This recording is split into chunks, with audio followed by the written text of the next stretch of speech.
ખોરાક અને ઔષધ નિયમન તંત્ર દ્વારા સુરત અને ડીસા ખાતે દરોડા પાડી ₹35 લાખથી વધુનો શંકાસ્પદ ઘી અને ભેળસેળ યુક્ત તેલનો જથ્થો જપ્ત કરવામાં આવ્યો છે।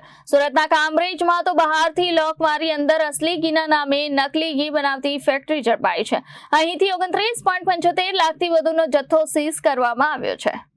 રાજ્યમાં ભેળસેળ યુક્ત ખાદ્ય પદાર્થો બનાવતા અને વેચતા તત્વો સામે આરોગ્ય વિભાગે લાલ આંખ કરી છે। આરોગ્ય મંત્રી પ્રફુલ પાનસેરિયાના કડક વલણ વચ્ચે ખોરાક અને ઔષધ નિયમન તંત્ર દ્વારા સુરત અને ડીસા ખાતે અલગ અલગ સ્થળોએ દરોડા પાડવામાં આવ્યા હતા। સુરતના કામરેજમાં દરોડા દરમિયાન ચોંકાવનારો કિસ્સો સામે આવ્યો હતો।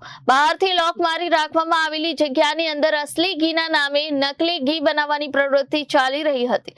તંત્રએ અહીંથી શંકાસ્પદ ઘી સહિતનો કુલ ₹29.75 લાખથી વધુનો જથ્થો સીઝ કર્યો છે। આ ઉપરાંત ડીસા ખાતે પણ કાર્યવાહી કરી શંકાસ્પદ ઘી અને ભેળસેળ યુક્ત તેલનો જથ્થો જપ્ત કરવામાં આવ્યો છે।